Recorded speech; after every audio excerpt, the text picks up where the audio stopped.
नमस्कार दोस्तों। मैं रवि तोमर आपके सामने एमपी पुलिस का प्रैक्टिस सेट 3 लेकर आया हूं। और इसमें दोस्तों जो क्वेश्चंस हैं वो मॉडरेट टू टफ की ओर हैं, इसलिए आप इस पूरी वीडियो को लास्ट तक देखें।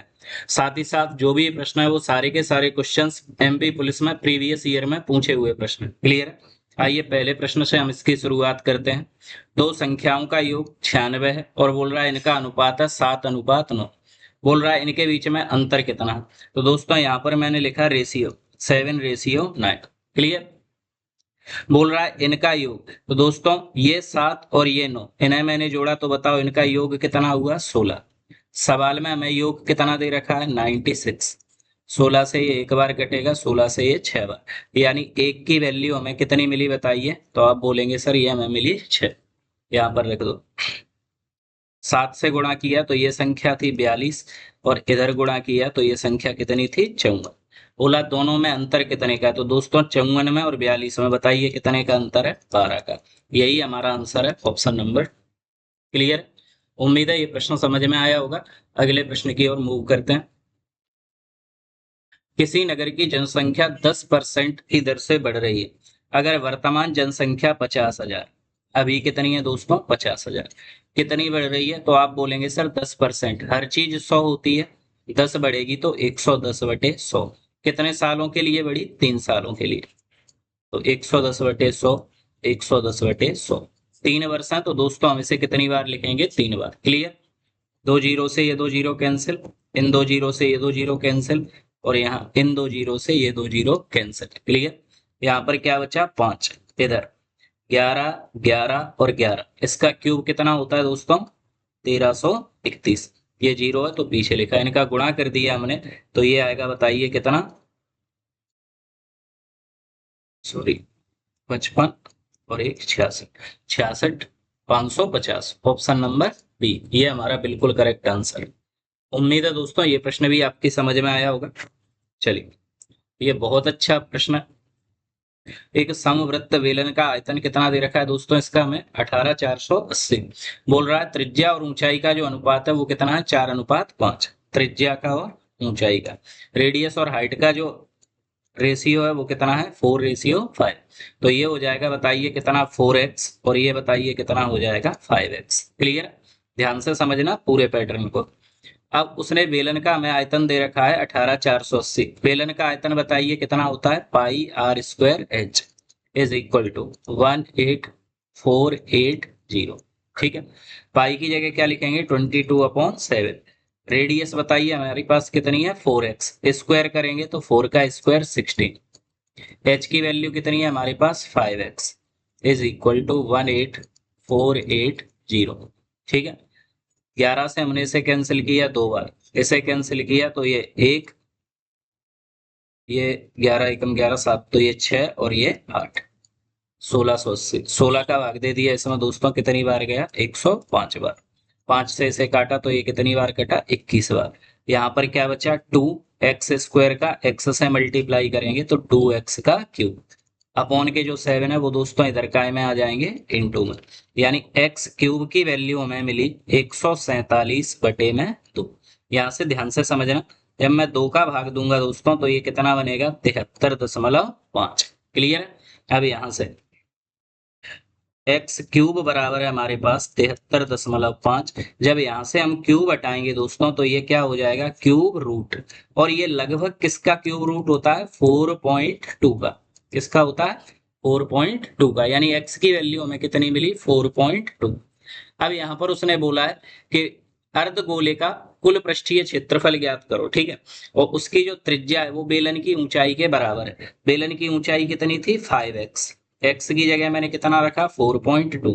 तो 5 दूनी 10, 5 चौको 20 और 1 21। यानी ऊंचाई हमें मिली कितनी? 21। और वो बोल रहा है इसकी जो गोले की जो त्रिज्या है दोस्तों वो किसके बराबर है? ऊंचाई के। और ऊंचाई कितनी मिली हमें? 21 सेंटीमीटर। क्लियर? हमें बताना है इसका क्या? टोटल सरफेस एरिया किसका? हेमिस्फेयर का, जो कि कितना होता है? 3πr²। रख दो यहाँ पे 3। पाई की जगह 22/7। आर की जगह बताइए क्या लिखूंगा? 21 इंटू में 21। तो 7 से ये कितनी बार कैंसिल हुआ? 3 बार। 22 का 3 से गुणा किया तो 66। 21 का 3 से गुणा किया तो 63। क्लियर। इन दोनों का आपस में मल्टीप्लाई करेंगे तो कितना आंसर बनेगा 4158 centimetre cube. Option number D हमारा दोस्तों बिल्कुल करेक्ट आंसर यहाँ पर हो जाएगा। ठीक है, ऐसे प्रश्न आपको एग्जाम में देखने के लिए मिलेंगे, और जब ये प्रश्न आएंगे और आपसे नहीं बनेंगे तो दोस्तों आप कहीं ना कहीं बच्चों से पीछे जाएंगे। इसलिए इनकी बार बार लगातार प्रैक्टिस करते रहिए। चलिए, एक त्रिभुज है दोस्तों, कौन सा है, रेगुलर ट्रायंगल, एक समबाहु त्रिभुज है। बोल रहा है इसकी भुजा की लंबाई 10 मीटर है, इसका हमें क्या बताना है, एरिया बताना है, क्षेत्रफल बताना है इक्विलेटरल ट्रायंगल का। तो दोस्तों वो क्या होता है बताइए, √3/4 अपॉन इंटू साइड का स्क्वायर। तो लिख दो यहाँ पे √3/4, साइड बताइए हमें कितनी दे रखी है 10, और 10 का स्क्वायर कितना होगा 100। सो 4 से भाग दिया कितनी बार गया 25 बार, इधर मल्टीप्लाई किया तो 25√3, ये हमारा क्या आ जाएगा दोस्तों आंसर। क्लियर है, ऑप्शन नंबर ए बिल्कुल करेक्ट आंसर यहाँ पर बन जाएगा। चलिए, ये प्रश्न मैंने कल भी आपको कराया था, जो मैं सीरीज चला रहा हूँ, आप दोस्तों इसको बिल्कुल शुरुआत से देखिए। आज मैं पार्ट 3 करा रहा हूँ, इससे पहले मैंने 2 पार्ट और कराए। सारे के सारे क्वेश्चन मैं प्रीवियस ईयर के उठा रहा हूँ, और हर सीरीज में क्वेश्चन है वो पिछली सीरीज से कनेक्ट रहते हैं, इसलिए सभी को आप लाइन से देखते हुए चलिए ना। कंपनी का लाभ 5% घट गया तो राजस्व कितना बढ़ा 15%। सबसे अच्छा निष्कर्ष क्या होगा, लागतों में दोस्तों क्या हो जाएगी वृद्धि। जब लाभ घटता है लेकिन राजस्व बढ़ता है, आप समझिए जैसे पहले 100 रुपए थे और 100 रुपए की कोई चीज थी और आप उसको 112 में बेच रहे थे, लेकिन अब 5% का लाभ क्या हो गया दोस्तों, मान के चलिए 100 रुपए की वस्तु थी 100 में ही बेच रहे थे, 5% का लाभ आपने कम कर दिया, यानी अब कितने में बेच रहा है 95 में, लेकिन फिर भी आपको 15% का क्या हो रहा है लाभ। तो आप बोलेंगे कि जो लागत है उसमें हमें क्या हुई है वृद्धि। क्लियर, कल भी ऐसा प्रश्न कराया था, सीरीज को कंटिन्यू रखें, आराम से समझ में आएंगी सारी चीजें। चलिए, यहाँ पर पूछा है औसत आवृत्ति घनत्व कितनी होगी, एवरेज फ्रीक्वेंसी डेंसिटी, ये हमसे पूछी है क्या होगी। तो दोस्तों याद रखना, जब भी आपसे ये पूछा जाएगा तो आपको क्या लिखनी है, ऊपर कुल आवृत्ति, जैसे एवरेज में लिखते हैं ना, कुल आवृत्ति यानी टोटल फ्रीक्वेंसी, अपॉन नीचे क्या लिखना है दोस्तों हमें, वर्गों की चौड़ाइयों का योग। यही तो एवरेज में करते थे, यानी सम ऑफ क्लास विथ वर्गों की चौड़ाइयों का योग। तो आप देखेंगे आवृत्ति हमें 100 दे रखी है और योग कितना दे रखा है दोस्तों 50। 50 से ये 100 कितनी बार कटेगा 2 बार, यानी इसका आंसर कितना हो जाएगा। क्लियर, चलिए, उम्मीद है ये सारे प्रश्न आपकी समझ में आ रहे होंगे। त्रिभुज ABC और ट्रायंगल DEF, ये दोस्तों एक दूसरे के कैसे हैं, ट्रायंगल ABC और ट्रायंगल DEF, ये एक दूसरे के बताइए कैसे हैं, सिमिलर। सिमिलर का ये निशान होता है, एक दूसरे के सिमिलर है। AB की साइड दे रखी है हमें कितनी 12, BC की कितनी दे रखी है 15, और AC की वैल्यू हमें क्या करनी है निकालनी है, ये वैल्यू हमें निकालनी है। क्लियर, DE की वैल्यू दे रखी है 8, EF की वैल्यू दे रखी है 10, और DF की वैल्यू दे रखी है 13। याद रखना दोस्तों, इनका जो रेशियो होता है साइड्स का, सिमिलर ट्रायंगल में जो अनुपात होता है वो हमेशा इक्वल होता है। अगर मैंने ये साइड ली 12 तो और इसका रेशियो बना 8 के साथ, तो ये दोनों कैसा होगा, इक्वल होगा। किसके, ये वाली साइड हमें चाहिए तो मैंने ये साइड कितनी ले ली AC, अपॉन में ये वाली साइड मैंने ली, ये दोस्तों कितनी ली 13। फिर से समझना मैंने क्या किया, इस साइड और इस साइड का रेशियो लिया, ये रेशियो बराबर होगा इस साइड और इस साइड के। क्लियर, ये साइड कितनी है AC और ये वाली साइड कितनी है DF। क्लियर, आप इसको भी ले सकते हैं नीचे वाली साइड को भी। 4 से मैंने कैंसिल किया 2 बार, 4 से इसे कैंसिल किया 3 बार, 13 का 3 से गुणा किया दोस्तों 39/2 इज इक्वल टू AC, और 2 का जब मैं इसमें डिवाइड दूंगा तो बताइए कितनी बार जाएगा 19.5। ये हमें काय की वैल्यू मिल गई AC की, यही हमें चाहिए थी। ऑप्शन नंबर डी बिल्कुल करेक्ट आंसर हो जाएगा। क्लियर, उम्मीद है दोस्तों प्रश्न समझ में भी आ रहे होंगे और आपको एग्जाम का स्तर भी दिख रहा होगा। अब जो शिफ्ट है ये वाली, ये मॉडरेट टू टफ की ओर है, तो ऐसी शिफ्ट में जब आप अच्छा स्कोर बनाएंगे तब आप सिलेक्शन के पास पहुंचेंगे। चलिए, त्रिभुज की दो समान भुजाएं, एक ट्राइंगल है उसकी दो इक्वल साइड्स हैं, ए बी सी, वो कितनी है 13 सेंटीमीटर के। और जो बेस है दोस्तों, आधार है, वो कितने सेंटीमीटर का है 10 सेंटीमीटर का। क्लियर है। क्षेत्रफल हमें बताना है तो ध्यान से समझना, पहले हमें इसकी क्या निकालनी पड़ेगी, हाइट यानी कि ऊंचाई।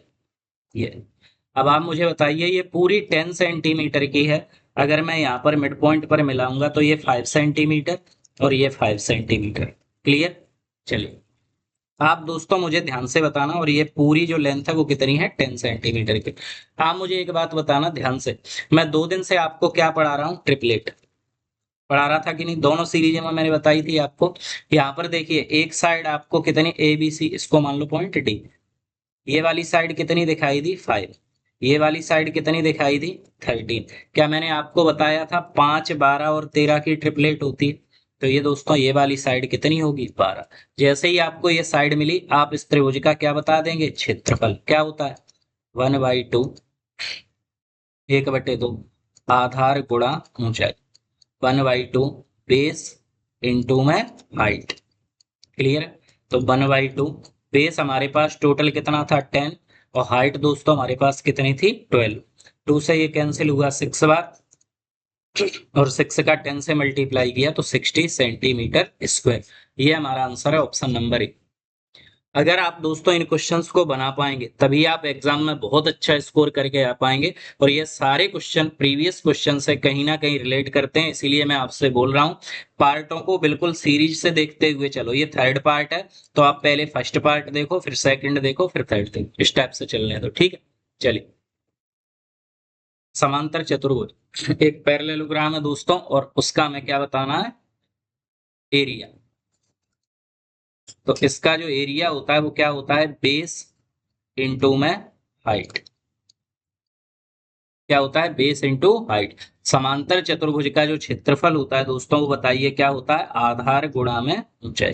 बेस हमें कितना दे रखा है 15, और हाइट कितनी दे रखी है 10, यानी 15 10 जा 115। यही हमारा आंसर है ऑप्शन नंबर ए, बिल्कुल करेक्ट आंसर। सिंपल से क्वेश्चन है, उम्मीद है दोस्तों आपकी समझ में आ पा रहे होंगे।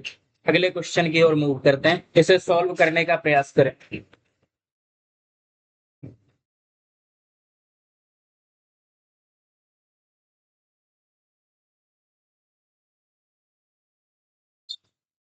चलिए ये प्रश्न मैंने इसलिए उठाया क्योंकि एग्जाम में जब ये क्वेश्चन आते हैं तो दिखते तो बहुत सिंपल है, लेकिन जब आप वहां पर सॉल्व करते हैं तो कंफ्यूज हो जाते हैं कैसे, ध्यान से समझना। सबसे पहले तो इसका 15 का 3 से मल्टीप्लाई कर लो, 45 माइनस 12। जब ये इस टाइप से सवाल आए ना दोस्तों, तो इसको ऐसे लिखो, इनटू में कन्वर्ट करके। क्लियर। 3 से ये कितनी बार कैंसिल हो जाएगा 4 बार। 45 माइनस के 4/9। अब 9 का हमने इससे मल्टीप्लाई किया तो 9 5 जा 45, 9 4 जा 36, और 4 405 माइनस के 4/9, यानी 401/9। ये इसका करेक्ट आंसर है। लेकिन ये ऑप्शन में देखो कहीं दिख रहा है क्या, कहीं ऑप्शन में है ही नहीं। इतना सिंपल क्वेश्चन देने के बाद, इतना सिंपल क्वेश्चन देने के बाद ऑप्शन इन्होंने इनकरेक्ट क्यों डाले। उसका कारण यह है कि आप कंफ्यूज हो जाएं और इस क्वेश्चन को 2 से 3 बार चेक करें, जिससे आपका जो टाइम है वो क्या हो जाए, वेस्ट। समझ रहे हैं, ये सिर्फ टाइम खराब करने के लिए। आपकी कैलकुलेशन अच्छी होनी चाहिए, सेल्फ कॉन्फिडेंस होना चाहिए। अगर ये चीजें हैं तो आप आंसर निकाल पाएंगे 401/9। अगर यहाँ कहीं भी नहीं है तो दोस्तों आप कोई भी ऑप्शन टिक कर देना, आपको इसका पूरा नंबर मिलेगा। क्लियर। कोई भी ऑप्शन टिक कर देना, आपको नंबर मिलेगा। लेकिन ऐसा इसलिए करते हैं जिससे आपका समय वेस्ट हो। चलिए बहुत बढ़िया, देखिए कोऑर्डिनेट ज्योमेट्री का क्वेश्चन है, निर्देशांक ज्यामिति का। हमें इसके क्या बताने हैं, केंद्रक के निर्देशांक।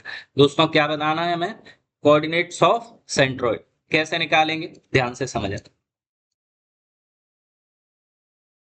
निर्देशांक कैसे निकालते हैं, इसका फॉर्मूला होता है x1 plus x2 plus x3, इधर y1 plus y2 plus y3 upon 2। Clear. ये दोस्तों इनके क्या होते हैं, फॉर्मूले। चलिए इसको सॉल्व करते हैं। सॉरी 3 है ना, तो इधर भी 3 और इधर भी क्या आएगा दोस्तों 3। क्लियर। चलिए अब यहाँ पर देखिए, ये जो आगे वैल्यू लिखी है मैं इधर लिखता हूँ। ए की वैल्यू कितनी दे रखी है, ए के कोऑर्डिनेट्स दे रखे हैं 2,3, बी के कोऑर्डिनेट्स दे रखे हैं दोस्तों 8,3 और सी के दे रखे हैं हमें बताइए कितने 5,7।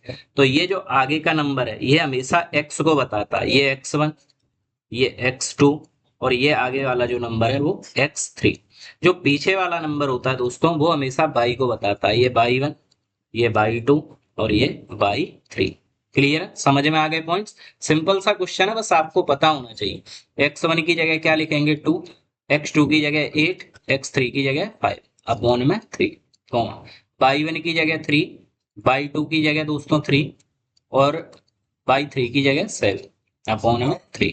चलिए इनको मैंने ऐड किया तो 8 और 2 10, 10 और 5 15/3। इधर ऐड किया 7 3 10 और 3 13/3। 3 से ये दोस्तों कितनी बार कटेगा 5 बार, यानी हमारा आंसर है 5,13/3। बताइए कहां पर लिखा है। आप बोलेंगे सर ये ऑप्शन नंबर बी, बिल्कुल करेक्ट आंसर हो जाएगा। क्लियर, उम्मीद है प्रश्न समझ में आ रहे होंगे और अच्छे भी लग रहे होंगे। इनके आप नोट्स बनाते चलिए, पीडीएफ चाहिए तो इस नंबर पर मैसेज कर देना, या दोस्तों आप टेलीग्राम पे सर्च कर लेना रवि इंदौर एकेडमी करके। वैसे मैं लिंक भी लगाने की कोशिश करूंगा और लगा ही दूंगा, है ना, डिस्क्रिप्शन में लिंक लगा दूंगा तो आप वहां से भी टेलीग्राम पे पहुंच सकते हैं। मैं वहां पर ये अपलोड कर दूंगा पूरी की पूरी पीडीएफ, जिससे आप अपना रिवाइज करते रहे। चलिए, जब भी आपसे विकर्ण पूछे जाए दोस्तों, जब भी आपसे क्या पूछा जाए, डायगोनल्स पूछे जाए, विकर्ण पूछा जाए, तो उसका फॉर्मूला हमेशा याद रखना। उसका फॉर्मूला बताइए क्या होता है, एन, n-3/2। एन का मतलब होता है दोस्तों क्या, साइड्स। कितनी साइड दे रखी है, कितनी भुजाएं दे रखी हैं। तो आप देखेंगे पंचभुज है तो दोस्तों इसमें कितनी साइड है 5, तो एन की जगह लिखेंगे 5। 5 में से 3 जाएगा तो 2/2, यानी आप बता देंगे इसमें कितने विकर्ण है टोटल 5। ऑप्शन नंबर ए हमारा बिल्कुल करेक्ट आंसर हो जाएगा। उम्मीद है ये प्रश्न आपकी समझ में आ रहे होंगे। अगर प्रश्न समझ में आ रहे हैं, वीडियो अच्छी लग रही है दोस्तों, सारी चीजें बिल्कुल क्लियर हो रही हैं, तो आप हमारे चैनल को सब्सक्राइब कर दीजिए, वीडियो को लाइक कर दीजिए, दोस्तों के साथ शेयर कर दीजिए। यही तरीका है जिससे आप अपने छोटे या बड़े भाई की मदद कर सकते हैं। चलिए, दो समांतर रेलवे ट्रैक एक क्रॉसिंग द्वारा काटे जाते हैं। जैसे ये दोस्तों दो ट्रैक है, ये भी रेलवे ट्रैक है और ये भी रेलवे ट्रैक है। पैरेलल का मतलब, समांतर का मतलब आपस में कभी मिले नहीं। एक क्रॉसिंग, क्रॉसिंग मान लो ये इसके द्वारा काट रहे हैं, तो एक ही तरफ बने एंगल, जैसे इस क्रॉसिंग के एक साइड ये वाला एंगल और ये वाला एंगल, इसे नाम दिया ए और इसे नाम दिया बी।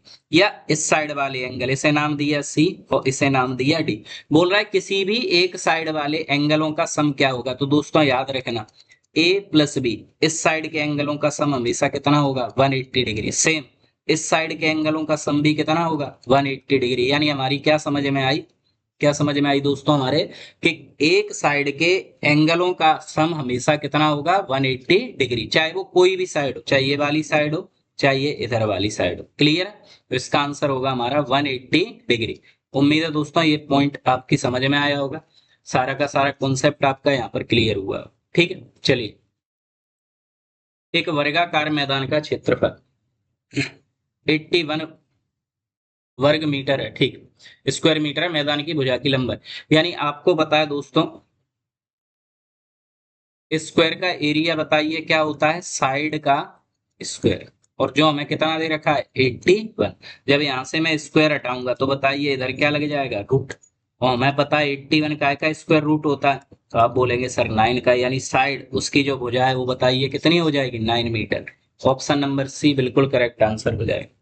उम्मीद है दोस्तों समझ में आ रही होंगी सारी चीजें। चलिए,